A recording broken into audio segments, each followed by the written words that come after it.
Ice wears blue jeans and so do Proud Boys. Therefore, Proud Boys equal Ice. That sounds like good logic, right? That's not guilt by association. I'm wearing jeans right now, actually, for a change. So this is from... Oops, I just said his name. I can blur that out or something. Jeans are now a sign of being a Proud Boy. I would say you can't make this stuff up, but you brought this up, guilt by clothing association logic for years. Neo-Nazis wear Fred Perry. Yeah, but they also wear jeans. Does that make anyone who wears jeans a Nazi? And then here's the proof that ICE are secretly Proud Boys that have been deputized, which I think a lot of them would love, by the way. Blue jeans, skeleton gloves. Are the Proud Boys working with ICE? Blue jeans.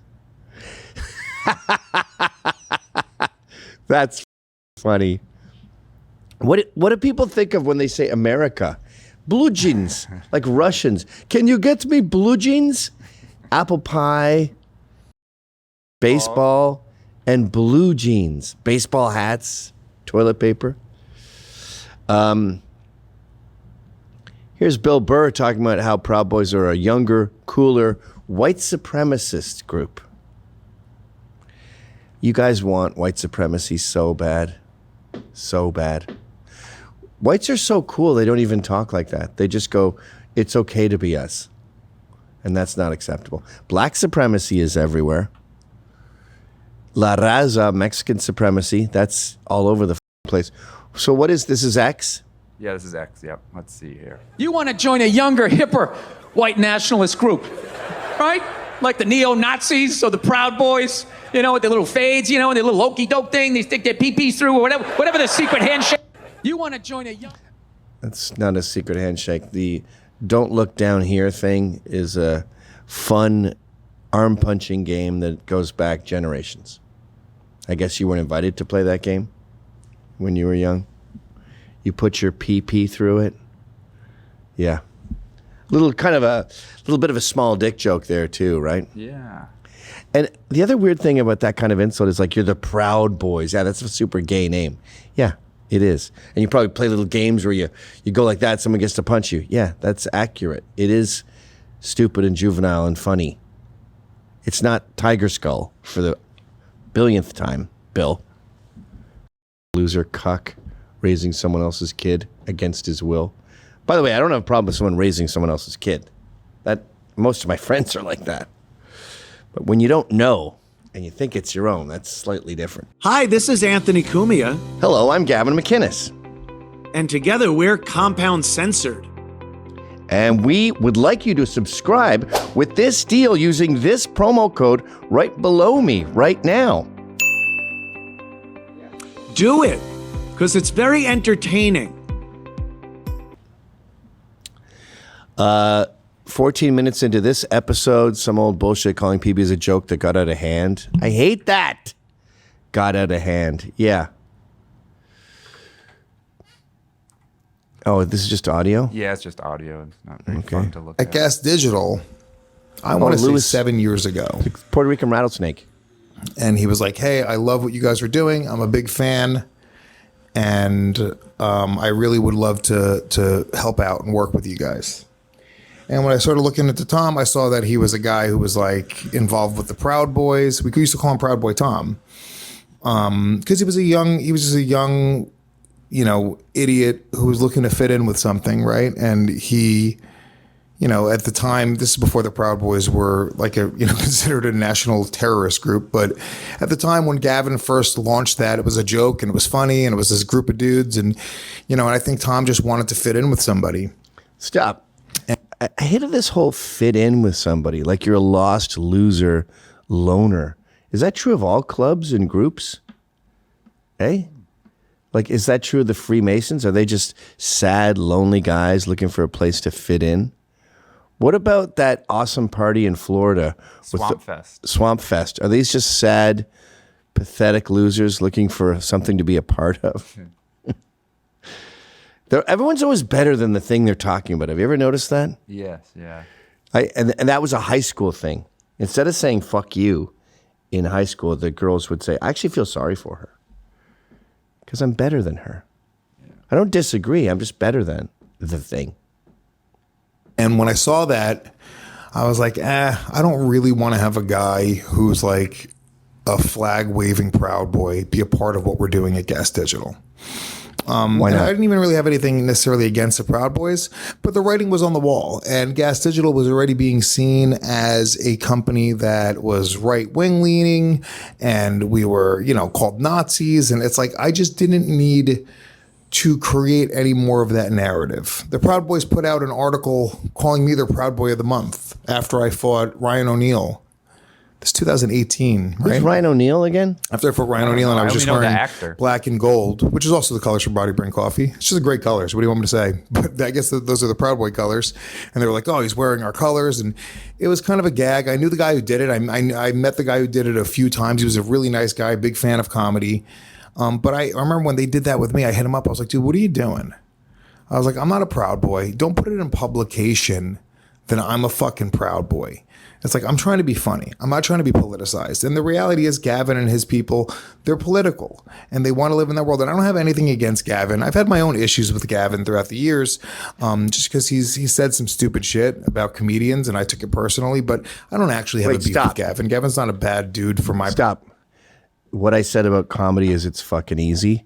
And I was mocking... I love Luis Gomez, by the way. I was mocking him. And I don't have a problem with what he just said. Like, get fired, get in trouble, be brave. Someone doesn't want to destroy their entire brand when the bees are on them. Ezra Levant, when I got fired from Blaze, he goes, I want to hire you, but you have this swarm of bees around you. I don't want to lose my YouTube. That's fair. You don't want to get stung by a million bees. And you also can't get mad at people for not wanting to be stung. How dare you not go down with me? But the thing he's talking about right there, as I said, stand-up comedy's easy. He was at a wedding once, and I think he was doing the speeches at the end for the groom, and he was talking about how hard it is to be a comedian, and I believe he used the term, we're down here in the trenches. Trenches, obviously, being a metaphor that comes from World War II, trench foot, watching your friend's head get blown off. Not impressed. I said, it's fucking easy. He goes, yeah, why don't you try it? I go, okay. I went to the stand. I did a set. It's fucking hilarious. It exists somewhere. It's the one I pulled my dick out where I was banned forever. I pulled my dick out because Aaron Berg was talking about how disgusting foreskins are. And I was like, they're not that bad. And I pulled my dick out. I'm permanently banned from the stand forever. As the manager said, I now must turn my back on you. But he had conceded that he owed me the money. He never paid me, of course. But that's the beef he's had with me in the past about what I said about comedians. So I won the bet. And if you go to Pittsburgh on July 18th, my birthday, when I'm turning, I believe 55, I'm not sure, you will realize, 1970, July 18th, you work it out, you will realize that stand-up comedy is funny for funny people. All you got to do stand-up comedy is when everyone is laughing their head off, go, ooh, that was a good one. Write it down in your notes. And then you just look at your notes before you go on stage. And even then, you can wing it too. Actually, I notice when you wing it, people get more excited when you talk about what pops in your head. They like it more. Why is that? Because they know it's real and you haven't just rehearsed the same joke 300 times. That's why crowd work does so well. Because there's proof that it's authentic. Anyway, sorry, go ahead, Lewis. Perspective. He's a provocative dude. He's definitely funny. He's very talented. But at the same time, like, I made a concerted effort for Gas Digital to move away from politicized content, right? We gave Dave Smith his own platform because we didn't need a super political show on the platform. It made no sense. We wanted to be a funny podcast network. We wanted to work with really funny people that were creating funny content. And what Dave does with Part of the Problem is brilliant, but it's not a funny podcast. I mean, there's funny elements, but that's not what it is. Okay, we get it. It is a super political. So I don't think he said anything wrong there. He never said white supremacist. And, you could argue that whole things got out of control. All I ask is that you add a caveat. And the caveat is it's Ryan O'Neal, O''Neil. The caveat is that the perception of it got out of control. The club has never changed. I don't even think he's trying to make weight, Ryan O'Neal. I guess I should know who that guy is. But if you look it up, Luis J. Gomez versus Ryan O'Neal fight.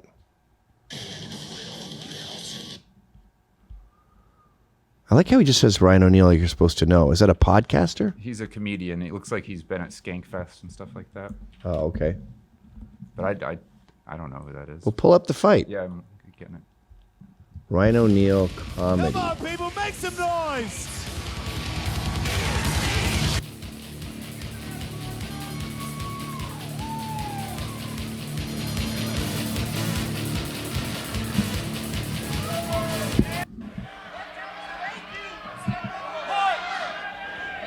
Which one is the the rattlesnake must be the one with the rattlesnake on his ass.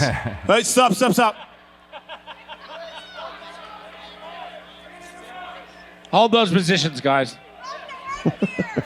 Is that how it Wow. works? You know what? No headgear. It's fucking stupid. Okay, the headgear's off. You can't really have headgear when you're wrestling. What? Whoa. Oh, and they're back into it. Go. Shouldn't they break it up and go to separate corners if there's an interruption like that? I looked up Ryan O'Neal comedy, 36 subscribers on YouTube.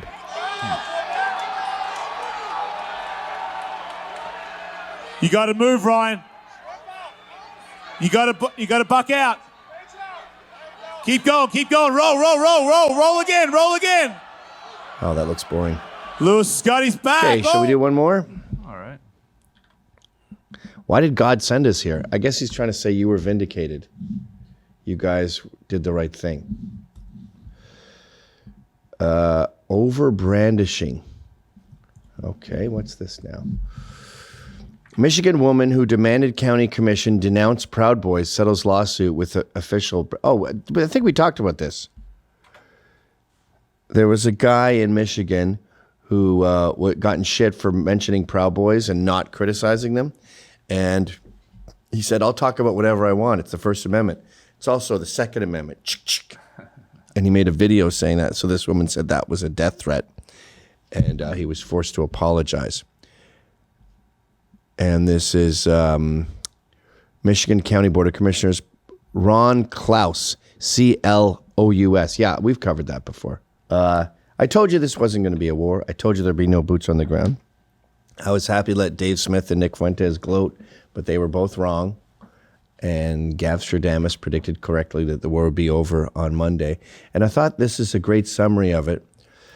I understand why many were fearful that Trump might start another 20-year war. They saw presidents in the past do that, but they were compromised by the deep state. Trump is not compromised. He's not one of them, and he just proved it. He has no desire for war. And by the way, Clinton, Obama, they all talked about how Iran may not have nuclear weapons, and we are going to stop it if they even start to pursue that. Of course, they did nothing. Trump said the same thing as them, but he actually did it. He has no desire to get the U.S. entangled in foreign conflicts, to feed the war machine. He has no desire to destabilize nations for the CIA. He has no desire for regime change. How do I know that he's not one of them? Because ever since Trump came down the escalator, it's been 100% negative coverage from the media. They tried to remove him from office. They tried to imprison him. They tried to bankrupt him. They tried to overthrow him, blah, blah, blah, blah, blah. The reason they expended so much ammunition trying to stop him is specific because he's not one of them, and they knew it. Trump is actually a good leader who actually wants to do good for the world and actually knows what he's doing, which I know is hard for everyone to believe because most of the world have never seen a competent leader in their entire lives. Once you understand Trump is not controlled and is actually trying to dismantle the deep state, you can never unsee it. And that is what we experience there. I guess God is also saying Iran is evil and Islam is wrong and Islam is a virus. You know, there's a great video about that very subject, 17A, where he talks about the Crusades. It's really long, but I put it in your watch later. And when you're at home bored and you go, what do I feel like doing right now? Go check your watch laters. And what is this now? This is the show is the Islamic conquest of Europe, why it was covered Marshall. up. Winston. Oh, this is the The hipster who had to quit. Oh yeah, Mumford and Sons guy. Mumford and Sons guy. The last video we saw was horribly edited. Remember that, where it just repeated himself like 5 times? Oh my God, yeah. Go back to the beginning though and play the volume. Islamist attack after Islamist attack. How we might find social cohesion today in Europe. We got to go back to the beginning, to Muhammad. It's in now, the here's book. the first interesting thing that few people understand. From 632, the year Muhammad died, 1 century later, 732, Muslims are now in the middle of Europe, fighting and abducting people and destroying churches. They found what they want to claim is this great time of tolerance and beauty, but they're acting like ISIS on steroids. They symbolically were trying to denigrate Christianity, but we don't talk about that.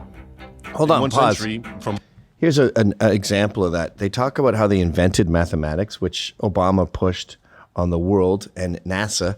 He wanted NASA to focus on doing talks about how Muslims invented mathematics and calculus and algebra. No, Christians invented it while they were under the rule of Islam.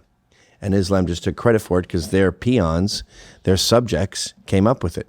So, sorry, you don't get that. If you have an invention in America in 2025, Trump did not invent it. You did. Christians invented mathematics. And Jim Goad has written about this extensively. Look up his article, not right now per se, but his article about NASA on Tacky Mag, and he explains how all this Muslim genius success is just Christian slaves, basically. Go ahead. Muhammad's death, they conquered 3/4 of the original Christian world permanently. This is what's building up towards the First Crusade. So then let's go to the Crusades. You hear the word crusade, it's such a diabolical, evil thing, evil venture. Now, what they don't tell you, okay, is one, that's how effective they've been. They've gotten that narrative to become dominant. Maybe we just stick with 2025 and what's happening. We've had some reports from Congo, Nigeria. I think every week I have to read about dozens of Christians being killed. And of course, the media, they tell you, no, this is about climate change. But they actually do that. I've noticed, and I've been following this, 12 writing a day, about it I a lot. Muslim persecution of Christians has been one of those most no topics. We don't want to go there.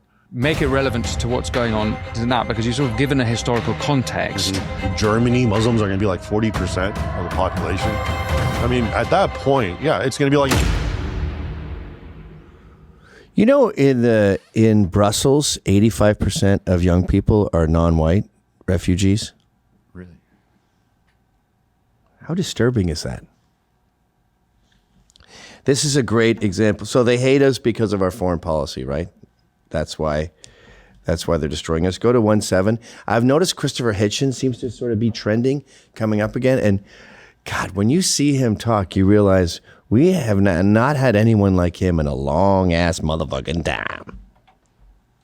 Can we stop saying, could we just agree on this? Could we stop saying that we're fighting them over there so that we don't have to fight them over here? Yes. They're fighting us over there because we're over there. A recent study by the Center for Strategic and International Studies, I know that sounds like a bullshit organization. It is but a bullshit organization. It is? Yeah. Why do you say that? I heard it was a very... I've been studying it for years. How much time have you got?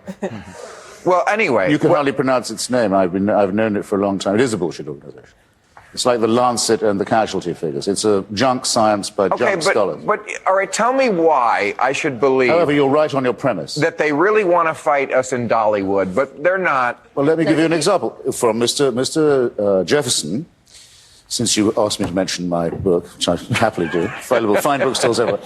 In 1788, when the United States was barely a country... Right. It was having its it's like 12 years sailors old. Take. And this happened before 1788 too.